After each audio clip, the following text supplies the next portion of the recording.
এমন একটা দিন আসছে যখন কারো চোখের সামনে এমন একটা সত্য প্রকাশিত হবে যা তাকে একেবারে নাড়া দেবে। সে তোমাকে ভয় পাবে, অন্য কাউকে নয়। সেদিন সে তোমার সম্পর্কে এমন কিছু জানবে যা তার চিন্তাভাবনা এবং বোধগম্যতার বাইরে। সে তোমার চারপাশে এমন কিছু অনুভব করবে যা মানুষের বোধগম্যতার বাইরে। এমন একটা গন্ধ যা সুগন্ধি, ঘাম, সাবান বা শরীরের সুগন্ধ নয়, বরং ঐশ্বরিক শক্তির লক্ষণ, যা দেখে বা অনুভব করলে যে কোনো সাধারণ মানুষ কাঁপবে। মহাদেবজি সেদিন তোমার মাধ্যমে এমন কিছু প্রকাশ করতে চলেছেন যা এড়ানো যাবে না। তিনি মুহূর্তের মধ্যে তোমার জীবনের দিক পরিবর্তন করতে চলেছেন। আর এই কারণেই সেই ব্যক্তি নিজেকে বাঁচানো এবং তোমাকে বোঝানোর মধ্যে বিভ্রান্ত হবে। সে বিভ্রান্ত হবে, তার মুখ কাঁপবে, এবং যখন সে তোমার কাছাকাছি আসবে তখন সে এমন কিছু অনুভব করবে যা ভাষায় বর্ণনা করা যাবে না। তার আত্মা জানবে যে সে কোনো সাধারণ ব্যক্তির সামনে নয়, বরং এমন একজন ব্যক্তির সামনে দাঁড়িয়ে আছে যাকে উপর থেকে নির্বাচিত করা হয়েছে। মহাদেব তোমার শরীরে এমন একটা সুগন্ধ রেখে যাবেন যা কেবল আত্মাই অনুভব করতে পারে। এমন একটি পরিচয় যা মানুষের চোখে দেখা যায় না, কিন্তু যার উপস্থিতি আত্মাকে জাগিয়ে তোলে। এই কারণেই আপনার চারপাশের মানুষ হঠাৎ অদ্ভুত আচরণ করবে। কেউ কেউ আপনাকে অকারণে ভয় পেতে শুরু করবে, কেউ আপনার থেকে দূরে সরে যাবে, এবং কেউ কেউ আপনার সামনে মাথা নত করতে বাধ্য হবে। তারা নিজেরাই জানবে না কেন এটি ঘটছে, কিন্তু তাদের আত্মা আপনার আসল পরিচয় চিনবে। আপনি ভাববেন যে সবকিছু স্বাভাবিক, কিন্তু বাস্তবে আপনার চারপাশের সবকিছু দ্রুত পরিবর্তিত হবে। আগামী সময়ে মহাদেব আপনাকে একটি বিশেষ কাজের জন্য বেছে নিতে চলেছেন, এবং এর প্রস্তুতি ইতিমধ্যেই শুরু হয়ে গেছে। এই পরিবর্তন ধীরে ধীরে আসবে না, এটি একদিনের মধ্যেই শুরু হবে। সেই দিন এমন কিছু ঘটবে যা মনে হবে কোনো গোপন বিষয়ের প্রকাশ। এমন কেউ যিনি প্রায়শই আপনার কাছে আসেন বা যাকে আপনি জানেন না, আপনাকে দেখার পর হঠাৎ থেমে যাবেন। তার আচরণ বদলে যাবে। তিনি অন্য কারো সাথে নরমভাবে কথা বলবেন, সম্ভবত ফিসফিসিয়ে, কিন্তু তার সেই জিনিসটি আর গোপন থাকবে না। সেই কথাটি ছড়িয়ে পড়বে, এবং তারপরে যারা কখনো আপনার সাথে দেখা করেনি তারাও আপনার সম্পর্কে জানতে শুরু করবে। এরা সেই মানুষ যারা আপনার উপস্থিতির সাথে পরিচিত হবে, আপনার নাম নয়। তারা তোমার গন্ধ, তোমার কম্পন, তোমার উপস্থিতির প্রভাব অনুভব করবে। তারা বলবে, আমরা আগে কোথাও এটা অনুভব করেছি। কিন্তু তারা জানতে পারবে না তুমি কে। তুমি সেই ব্যক্তি যার জন্য ভবিষ্যৎবাণী করা হয়েছিল, যার শক্তি কোনো স্থানে পা রাখলে পরিবর্তিত হয়। তোমার অস্তিত্ব নিজেই একটি সংকেত হবে। এটি একই সংকেত হবে যা স্বর্গের প্রাণীরাও অনুসন্ধান করে এবং নরকের প্রাণীরাও ভয় পায়। যখন তুমি কোনো স্থানে যাবে, তখন বাতাসে একটি অদৃশ্য পরিবর্তন অনুভূত হবে, এবং এই পরিবর্তন কেবল মানুষের মধ্যে সীমাবদ্ধ থাকবে না। পশু, পাখি, গাছ, জল, আগুন, সবাই তোমার উপস্থিতি চিনতে পারবে। তুমি কিছু বলবে না, বরং তোমার নীরব উপস্থিতি নিজেই একটি বার্তা হবে। মহাদেব তোমাকে এমন একটি কাজের উপর অর্পণ করতে চলেছেন যা সাধারণ নয়। এটি একটি বড় দায়িত্ব হবে, এমন একটি পদক্ষেপ যা ইতিহাসের গতিপথ পরিবর্তন করতে পারে, এবং এটি আপনাকে বিপদে ফেলবে। কারণ একদিকে স্বর্গ তার নির্বাচিত ব্যক্তিকে রক্ষা করে, অন্যদিকে অন্ধকার জগতের প্রাণীরা সেই ব্যক্তিকে ধ্বংস করার চেষ্টা করে। এখন থেকে তুমি অনেকবার অনুভব করবে যে মানুষ কোনো কারণ ছাড়াই তোমার থেকে নিজেদের দূরে সরিয়ে নিতে শুরু করেছে। অপরিচিত লোকেরা আপনার দিকে তাকাতে শুরু করে, অথবা কিছু মানুষ হঠাৎ আপনার খুব কাছে চলে আসার চেষ্টা করো। এগুলো সব লক্ষণ। এই লক্ষণগুলো তোমাকে বোঝানোর জন্য যে তুমি আর সাধারণ নও। তোমার শরীর থেকে যে সুগন্ধ বের হবে তা হবে একটা নীরব ময়ূর। এই সিলমোহর অদৃশ্য কিন্তু খুবই শক্তিশালী। যে ব্যক্তি সংবেদনশীল সে এই সুবাস স্পষ্টভাবে অনুভব করবে। কেউ কেউ এটাকে স্বর্গের সিলমোহর বলবে, আবার কেউ কেউ এটাকে অভিশাপ মনে করবে। কিন্তু সত্য হলো, তুমি এখন পরিবর্তনের ঢেউয়ে পরিণত হয়েছ। তুমি হয়তো আগের মতোই আছো, কিন্তু বাস্তবে তুমি আগের মতো থাকবে না। তোমার পথ পরিষ্কার করা হচ্ছে। কিছু মানুষকে সরিয়ে দেওয়া হবে। কিছু নতুন আত্মা তোমার জীবনে প্রবেশ করবে। কিছু সম্পর্ক শেষ হয়ে যাবে এবং কিছু সংযোগ যুক্ত হবে। কিন্তু এই পরিবর্তনে তুমি অবশ্যই দমে যাবে না। ভয় পেও না। কারণ তোমার সাথে যিনি আছেন তিনি সমগ্র বিশ্ব ব্রহ্মাণ্ডের শক্তি। মহাদেব তোমাকে স্পর্শ করেছেন, আর এই স্পর্শ তোমাকে এমন এক স্তরে নিয়ে যাবে যেখানে তুমি আগে কখনো পৌঁছাওনি। তুমি জানবে যে তুমি কেবল বেঁচে থাকার জন্য জন্মেছ না, বরং বড় কিছু করার জন্য। তুমি সেই ব্যক্তি যাকে ঈশ্বর অন্ধকারে আলো জ্বালানোর জন্য পাঠিয়েছেন। আর এখন যখন সেই মুহূর্তটি ঘনিয়ে এসেছে, তখন তোমার আর পিছনে ফিরে তাকানোর সময় নেই। যা কিছু ঘটেছে তা তোমাকে এই মুহূর্তে নিয়ে আসার জন্যই।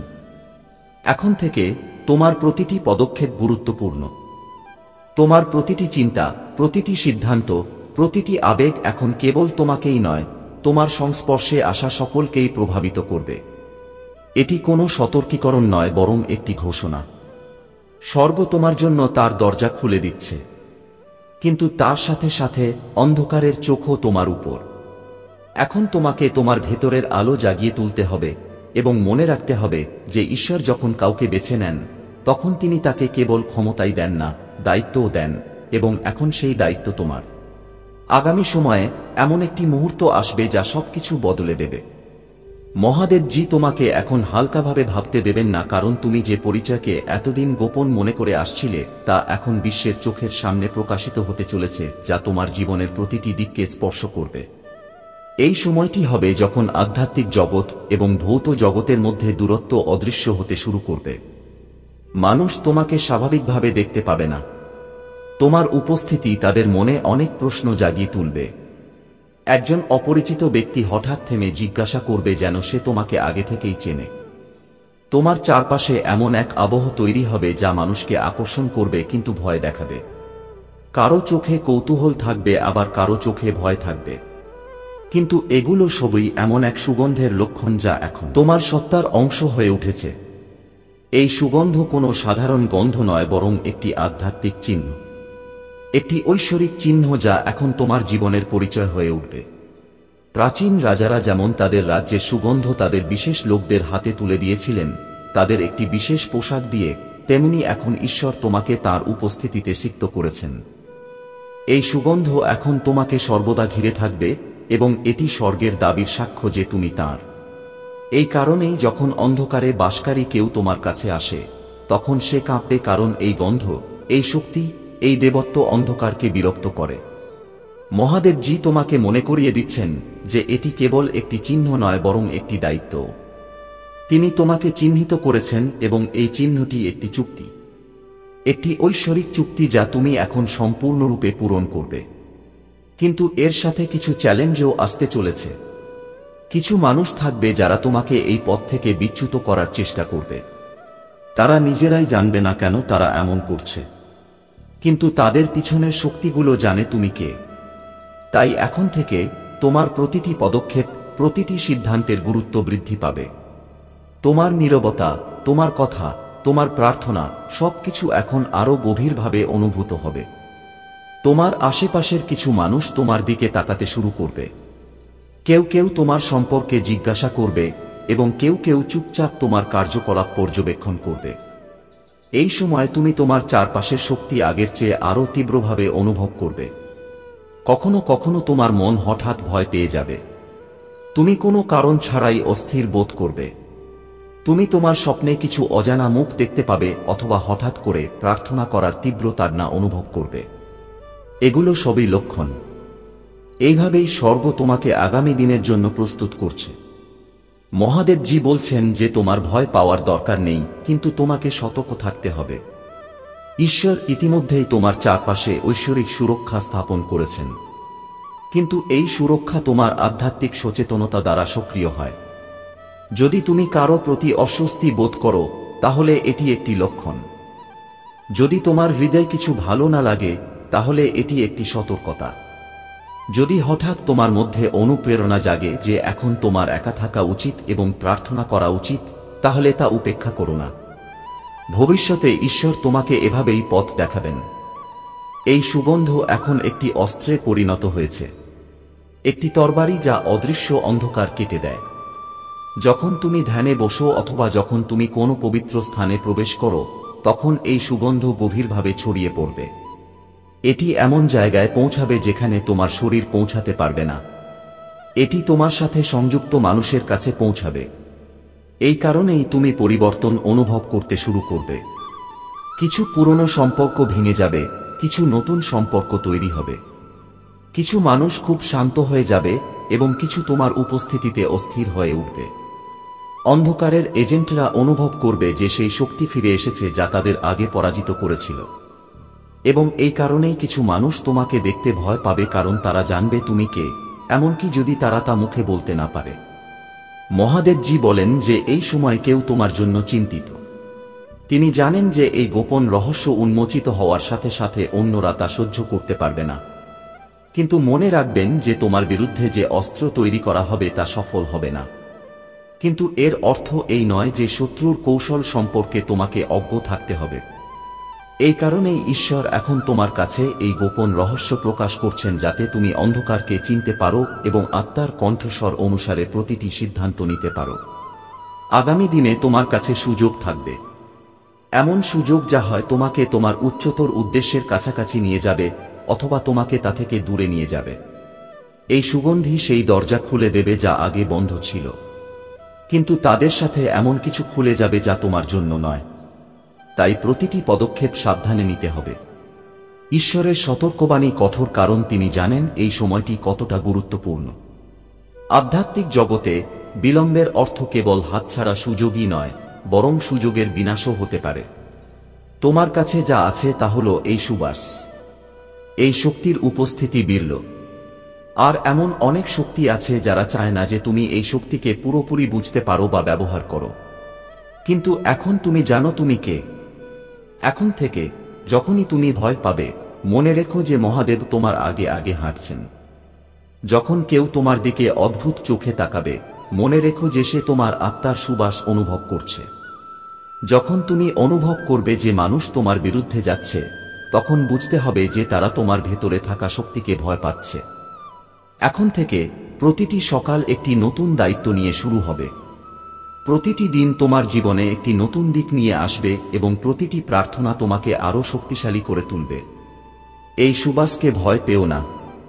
এটি তোমার বর্ম, এটি তোমার পরিচয় এবং তোমার ভবিষ্যতের চাবিকাঠি। তুমি একা নও। এগুলো শুধু কথা নয়, এটি একটি প্রতিশ্রুতি, ঈশ্বরের প্রতিশ্রুতি। মহাদেবজি মাথা নত করে বলেন যে তিনি তোমার জন্য নিজেকে নিযুক্ত করেছেন। তিনি তোমাকে ছেড়ে যাবেন না, কিন্তু তিনি চান তুমি তার নির্দেশ গভীরভাবে শোনো, কারণ যে সময় আসছে তা সাধারণ নয় বরং নির্ধারক হবে। 7 আগস্ট যা ঘটেছিল তা দুর্ঘটনাজনিত ছিল না, বরং একটি নির্দিষ্ট পরিকল্পনা অনুসারে ঘটেছিল। যে ব্যক্তি প্রথমে তোমার গায়ে ঐশ্বরিক সুবাস অনুভব করেছিল সে কোন সাধারণ মানুষ ছিল না, সে কোন সাধারণ পথচারী ছিল না। তাকে সেই মুহূর্তের জন্য নিযুক্ত করা হয়েছিল। সে কেবল তোমার পথ ধরে যাতায়াত করত না, তাকে সেখানে পাঠানো হয়েছিল তার সামনে কে আছে তা শনাক্ত করার জন্য। সেই ব্যক্তি একজন দর্শক, দেবদূত নয়, কোন রাক্ষসও নয়, কিন্তু তার আত্মাকে একটি বিশেষ দায়িত্ব দেওয়া হয়েছে, মানুষের মধ্যে লুকিয়ে থাকা গোপন রহস্যগুলি চিনতে। সে অঙ্গভঙ্গি, চোখের নড়াচড়া, কণ্ঠস্বরের কম্পন এবং শক্তির সূক্ষ্মতা পড়তে পারে। এবং যখনই সে তোমার কাছ থেকে আসা সেই অজানা কিন্তু পরিচিত সুবাস অনুভব করল, তখনই তার মধ্যে বছরের পর বছর ধরে চাপা পড়ে থাকা সংকেতগুলি জেগে উঠল। তার মুখ থুবড়ে পড়ল, তার নিঃশ্বাস বন্ধ হয়ে গেল, তার চোখ স্থির হয়ে গেল। তার মনে হলো যেন সে এমন একটি শক্তির মুখোমুখি হয়েছে যা দেখতে মানুষের মতো, কিন্তু এর পিছনে লুকিয়ে আছে একটি বড় রহস্য। সে ভয়ে নয় বরং বিস্ময়ে, শ্রদ্ধায় এবং এই অনুভূতিতে কাঁপছিল যে তার সামনে এমন কিছু দাঁড়িয়ে আছে যা বোঝা সহজ নয় এবং উপেক্ষা করা অসম্ভব। সেই দিনের পর সে শান্তিতে তার জীবনে ফিরে যেতে পারেনি। ভগবান বলেন যে তিনি নীরবে প্রশ্ন জিজ্ঞাসা করতে শুরু করেছেন। তিনি আপনার সম্পর্কে আলোচনা শুরু করেছেন। তুমি এই কথোপকথনে উপস্থিত ছিলে না, কিন্তু তোমার নাম তাদের মধ্যে প্রতিধ্বনিত হতে থাকে। সে অন্তত 3 জনের কাছে তোমার কথা বর্ণনা করেছিল এবং তাদের মধ্যে একজন তোমাকে খুঁজতে শুরু করেছিল। তার মনে কোনো মন্দ ছিল না, কিন্তু কৌতূহল এত তীব্র ছিল যে সে জানতে আগ্রহী ছিল যে সেই সুগন্ধি আসলেই কোন দেবত্বের লক্ষণ কিনা। কিন্তু তার মনে ভয় ছিল, কারণ সে যদি এটি চিনতে পারে তাহলে অন্যরাও এটি চিনতে পারবে এবং তারা সবাই ভালো হবে না। মহাদেব বলেন যে তোমার ভেতরে যে সুগন্ধ আছে তা একটি আলোকবর্তিকার মতো। এটি একটি ঐশ্বরিক লক্ষণ, এমন একটি আলো যা দূর থেকে দেখা যায় কিন্তু যা সবাই বুঝতে পারে না। এই সুগন্ধ নকল হতে পারে না, এটি অনুকরণ করা যায় না। খোলা জায়গায় রাখা একটি প্রাচীন মূল্যবান সৃষ্টির মতো যা কিছু লোক উপেক্ষা করবে, কিন্তু কিছু লোকের গুরুত্ব বুঝতে পেরে এটি পেতে চেষ্টা করবে। ভগবান এখন কাছে আসেন, তার কণ্ঠস্বর আরো গম্ভীর হয়ে ওঠে। তিনি বলেন যে তোমাকে শুনতে হবে, কারণ এখন এই বিষয়টি কেবল তোমার মধ্যেই সীমাবদ্ধ নয়। কিছু লোক তোমার সম্পর্কে সেই সব বৃত্তে আলোচনা করছে যেখানে তুমি কখনো অংশ ছিলে না। আলোর পাশাপাশি অন্ধকারও আছে। কিছু লোক তোমার কাছে আসতে চাইবে, তোমার সাথে যোগ দিতে চাইবে, তোমার স্পর্শ থেকে তারা উপকৃত হতে পারে এই ভেবে। কিছু মানুষ তোমাকে চুপ করিয়ে দিতে চাইবে, ভাবছে তোমার উপস্থিতি সরিয়ে দিয়ে তারা সেই দেবত্বকেও দমন করতে পারবে। আর কিছু মানুষ শুধু দেখছে, সেই মুহূর্তের জন্য অপেক্ষা করছে যখন তারা তোমাকে থামাতে পারবে। কিন্তু ভগবান সিদ্ধান্ত নিয়েছেন যে যতক্ষণ তুমি সতর্ক থাকবে ততক্ষণ পর্যন্ত এরকম কিছুই সফল হবে না। তোমাকে তোমার চারপাশের প্রতিটি শক্তি অনুভব করতে হবে, প্রতিটি সংকেত পড়তে হবে। আর যে 7 আগস্ট তোমাকে প্রথমবার চিনতে পেরেছিল সে এখনো অভ্যন্তরীণ দ্বন্দ্বের সাথে লড়াই করছে। অনেকবার সে তোমার কাছে আসার কথা ভেবেছিল, কিন্তু কিছু অজানা শক্তি তাকে থামিয়ে দেয়। কখনো ভয়, কখনো শ্রদ্ধা, কখনো আত্মকরুণা যে সে এত পবিত্র সত্তার সামনে নিজেকে যথেষ্ট মনে করে না। স্বর্গীয় সুবাসেরও একই প্রভাব রয়েছে। এটি আত্মার গভীরে প্রবেশ করে এবং সেখানে লুকিয়ে থাকা গোপন রহস্যগুলি বের করে আনে। মানুষের কাছে এই সুবাস আকর্ষণের বিষয় হয়ে ওঠে। কারো কাছে এটি একটি আয়না, আবার কারো কাছে এটি অসহনীয় সত্যের আয়না। মহাদেবজি বলেন, তুমিও নিশ্চয়ই এটা অনুভব করেছ, এমনকি যদি তুমি এটা বুঝতে নাও। কিছু মানুষ তোমার সামনে ঘাবড়ে যায়, তারা কোনো কারণ ছাড়াই কথোপকথন মাঝপথে ছেড়ে চলে যায় অথবা হঠাৎ চুপ হয়ে যায়।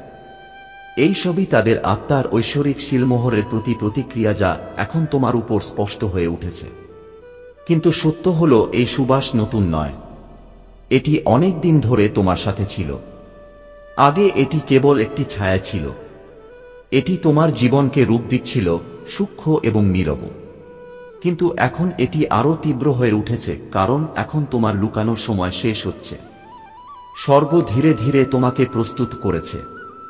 অনেক বাধা, পরীক্ষা এবং অপেক্ষার মধ্য দিয়ে তুমি হতাশার উপর বিশ্বাস শিখেছ, বিলম্বে ধৈর্য শিখেছ, এবং এখন তোমার ভেতরে এমন একটি স্থিতিশীলতা রয়েছে যা সাধারণ নয়। এবং এই সুবাস তোমার প্রকাশের সূচনা। এটি একটি ঘোষণা যে এখন তুমি লুকিয়ে থাকবে না। এবং মহাদেবজি বলেন যে এই সুবাস গত কয়েক মাস ধরে ধীরে ধীরে শক্তিশালী হয়ে উঠেছে, কিন্তু 7ই আগস্ট এটি তার শীর্ষে পৌঁছেছে। সেদিনই এটা পৃথিবীর কাছে স্পষ্ট হয়ে গেল। এখন কারো পক্ষে এটা উপেক্ষা করা সম্ভব ছিল না, এবং এটা কোন দুর্ঘটনা ছিল না, এটা ছিল একটি ঐশ্বরিক পরিকল্পনা।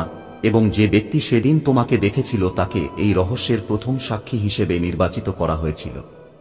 সে এখন তোমার চিহ্ন চিনতে পেরেছে, যদিও সে এখনো এটা মেনে নিতে সক্ষম না হয়।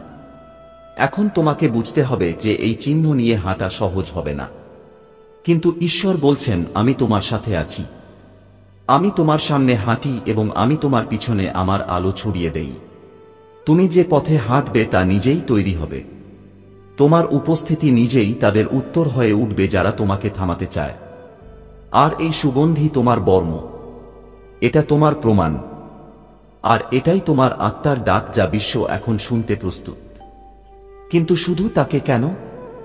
মহাদেবজি হেসে শান্ত কণ্ঠে উত্তর দেন, কারণ তিনি সেই সব মানুষের সাথে যুক্ত যাদের তোমার সম্পর্কে শুনতে হবে।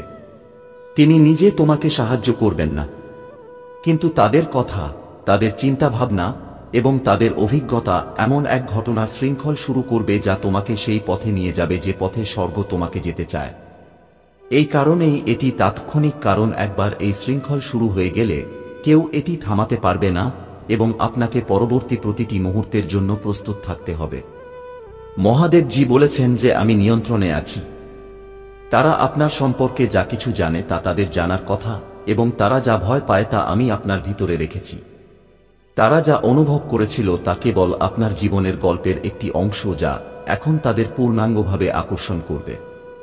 কিন্তু ঈশ্বর সতর্ক করে দিয়েছেন যে এটি এত সহজ হবে না। শত্রু আপনার আলোকে বিকৃত করার চেষ্টা করবে। তারা আপনাকে বোঝানোর চেষ্টা করবে যে এই সুগন্ধি আশীর্বাদ নয় বরং অভিশাপ, একটি বোঝা যা আপনাকে লুকিয়ে রাখতে হবে। তারা আপনার মধ্যে ভয় বপন করবে। তারা বলবে শান্ত থাকো, কম দেখো, আলাদা হয়ে যেও না। কিন্তু মনে রেখো, যখন স্বর্গ তোমাকে চিহ্নিত করে তখন তোমাকে লুকানোর জন্য নয়, এটি ঘোষণা করে যে তুমি তাঁর নির্বাচিত। এই সুগন্ধি কেবল একটি সুগন্ধি নয় বরং আত্মার স্পন্দন। এটি আপনার প্রার্থনা, আপনার উপাসনা, আপনার অশ্রু এবং আপনার নীরব লড়াইয়ের সুগন্ধ।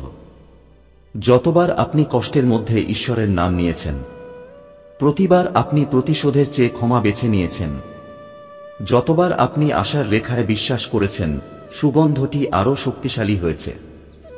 এটি অনুকরণ করার মতো কিছু নয়, এটি আপনার এবং ঈশ্বরের মধ্যে গভীরতার ফলাফল। এটি এমন একটি উপহার যা কেবল সংগ্রামের মাধ্যমেই পাওয়া যেতে পারে। মহাদেবজি বলেছেন যে আগামী দিনে আপনি কিছু লক্ষণ পেতে শুরু করবেন। কেউ আপনার চারপাশে একটি অদ্ভুত গন্ধের কথা বলবে, কেউ আপনার নাম না জেনেই আপনাকে বর্ণনা করবে। ঘরের পরিবেশ পরিবর্তন হওয়ার সাথে সাথে কেউ থামবে এবং ভাবতে শুরু করবে। তোমার আত্মা ইতিমধ্যেই তাকে চিনতে পারবে। এই সবই কাকতালীয় নয়, এটি নিশ্চিতকরণ। 7ই আগস্ট থেকে সবকিছুই চলমান। কেউ তোমার পক্ষে, কেউ বিপক্ষে, কিন্তু সবকিছুই ঈশ্বরের নজরদারিতে। যিনি তোমাকে দেখেছেন তিনি এখনো বিভ্রান্ত, কিন্তু তিনি চুপ থাকবেন না। তিনি শীঘ্রই এমন কিছু করবেন যা একটি তরঙ্গ তৈরি করবে এবং তুমি নিজেকে এমন পরিস্থিতিতে পাবে যা তুমি কল্পনাও করোনি। কিন্তু স্বর্গ ইতিমধ্যেই জানে যে তুমি এর জন্য প্রস্তুত, তাই পিছিয়ে থাকবে না। ভাবো না যে তুমি যোগ্য নও, কারণ তোমার সুগন্ধ নিজেই প্রমাণ করে যে তুমি নির্বাচিত, এবং যখন সেই মুহূর্ত আসবে তখন মহাদেব নিজেই তোমার সাথে থাকবেন। প্রতিটি সিদ্ধান্তে তোমাকে পথ দেখাবেন। এবং যখন ঈশ্বর এই কথা বলেন তখন তার কণ্ঠস্বর ঘরের বাতাস বদলে দেয়। সময় থেমে যায় বলে মনে হয়। তিনি বলেন যে 7ই আগস্ট যা শুরু হয়েছিল তা এখন কেবল একটি তারিখ নয়, একটি দিক হয়ে উঠেছে। যে ব্যক্তি তোমাকে দেখার পর থেমে গিয়েছিল সে কেবল একজন ব্যক্তি ছিল না, সে ছিল একটি সেতু। তার কথা সীমাবদ্ধ নয়, সে এমন একটি নেটওয়ার্কের সাথে সংযুক্ত যা অনেক জায়গায় বিস্তৃত, কিন্তু একটি নীরব বোঝাপড়ার দ্বারা একত্রিত। যে মুহূর্তে সে তার অভিজ্ঞতা সম্পর্কে কাউকে বলল, একটি দরজা খুলে গেল। সেই দরজাটি এখন আরও বিস্তৃত হয়ে উঠেছে। এখন গল্পটি কেবল একটি অভিজ্ঞতার বিষয় নয়, এখন এটি আপনার নামে, যদিও সেই নামটি এখনো উচ্চস্বরে উচ্চারিত হয়নি। আপনার সুগন্ধ এখন একটি গোপন বিষয় যা সকলের মধ্যে আলোচনার বিষয় হয়ে উঠেছে। কৌতূহল এবং সতর্কতা উভয়ই। কিন্তু জেনে রাখুন, সবাই একইভাবে প্রতিক্রিয়া দেখাবে না। কেউ কেউ আপনাকে আরও জানতে চাইবে, কেউ কেউ আপনাকে হুমকি হিসেবে দেখবে, এবং কেউ কেউ আপনাকে না জেনেই আপনাকে রক্ষা করার জন্য অনুপ্রাণিত হবে। এই সমস্ত মানুষ এই পথের অংশ, কারণ ঈশ্বর তাঁর পরিকল্পনায় তাদের প্রতিক্রিয়াগুলিকেও স্থান দিয়েছেন। তারপর মহাদেব নিচু হয়ে যান, যেন কোনো গোপন কথা বলছেন, কিন্তু এর মধ্যে একটি রাজকীয় আদেশ লুকিয়ে আছে। তিনি বলেন যে তারা আপনাকে খুঁজে পাবে, কিন্তু একসাথে নয়। এটি পর্যায়ক্রমে ঘটবে। প্রতিটি পর্যায় তরঙ্গের মতো আসবে। একটি তরঙ্গ আসবে এবং তারপরে ফিরে আসবে যাতে আপনি শ্বাস নিতে পারেন। তারপর আরেকটি আসবে। প্রথম তরঙ্গটি খুব মৃদু হবে, যেন হঠাৎ কেউ আপনার সামনে উপস্থিত হয়, কিছু জিজ্ঞাসা করে, আপনার চারপাশে ঘোরাফেরা করে। তারা কেবল পরীক্ষা করতে চাইবে যে সেই সুগন্ধটি সত্যিই উপস্থিত কিনা। দ্বিতীয় তরঙ্গটি আরও কিছুটা তীব্র হবে। তারা তোমাকে খোলাখুলি এমন কিছু জিজ্ঞাসা করবে যা কোনো অপরিচিত ব্যক্তি জিজ্ঞাসা করবে না। হয়তো তারা কোনো বিশেষ দিন, কোনো বিশেষ নাম অথবা কোনো অদ্ভুত অনুভূতির কথা উল্লেখ করবে, কিন্তু তাদের কণ্ঠস্বর এবং সুর তোমার আত্মাকে শত করবে। মহাদেব বলেন, সবকিছুর উত্তর দেওয়া জরুরি নয়, কিছু উত্তর তোমার হৃদয়ে থেকে যাবে, সঠিক সময়ের জন্য অপেক্ষা করবে। কিন্তু তৃতীয় তরঙ্গ হবে এমন একটি যা সবকিছু বদলে দেবে। কিছু প্রভাবশালী ব্যক্তি পৃথিবীর কোন কোণে যার নাম এবং ক্ষমতা আছে সে তোমার কাছে আসবে। সে ইচ্ছাকৃতভাবে আসবে। প্রথমে তার উদ্দেশ্য স্পষ্ট হবে না, কিন্তু তার কথার আড়ালে এমন কিছু থাকবে যা কেবল আত্মাই বুঝতে পারবে। এই মুহূর্তটি হবে যখন তোমাকে ঈশ্বরের নিকটবর্তী হতে হবে, কারণ সেই সভায় তোমার সিদ্ধান্ত তোমার ভবিষ্যতের দুটি পথ খুলে দেবে। একটি তোমার উদ্দেশ্যকে নতুন করে অনুপ্রাণিত করবে, অন্যটি তোমাকে বিভ্রান্তিতে ফেলতে পারে। এটি স্থগিত করার মুহূর্ত নয়। ঈশ্বরের কণ্ঠস্বর আর কঠোর নয়, বরং তীক্ষ্ণ এবং স্পষ্ট। তিনি দাঁড়িয়ে আছেন, তার চোখে ঐশ্বরিক আলো, তার কণ্ঠে করুণা এবং শক্তি উভয়ই। তিনি বলেন, এটি খুলুন, এখনই খুলুন। এটি কোনো সাধারণ বার্তা নয়, এটি বিশেষভাবে আপনার জন্য পাঠানো হয়েছে, অন্য কারো জন্য নয়। স্বর্গ আপনার কাছে কিছু প্রকাশ করতে চায় এবং এটি অন্য কোনো দিনের জন্য অপেক্ষা করবে না। 7 আগস্ট যা দেখা হয়েছিল তা আর লুকানো থাকবে না। একজন এমন কিছু দেখেছে যা থেকে সে আর লুকাতে পারে না। তারা ভয় পায় কারণ তারা বুঝতে পেরেছে যে এটি এমন একটি গোপন রহস্য যা কেবল তথ্য নয়, শক্তিতে পরিণত হয়েছে, এবং ঈশ্বর তাদের এই ভয় অনুভব করাচ্ছেন যাতে আপনি অবাক না হন বরং প্রস্তুত হন। ঈশ্বর কখনো তাঁর প্রিয়জনদের অন্ধকারে রাখেন না। তিনি সতর্ক করেন, রক্ষা করেন এবং বিজয়ের পথ প্রশস্ত করেন। তাই এই বার্তাটিকে হালকাভাবে নেবেন না। এর ভেতরেই সেই একই শক্তি আছে যা আপনার আত্মাকে জানে এবং আপনার ভবিষ্যৎ প্রস্তুত করছে।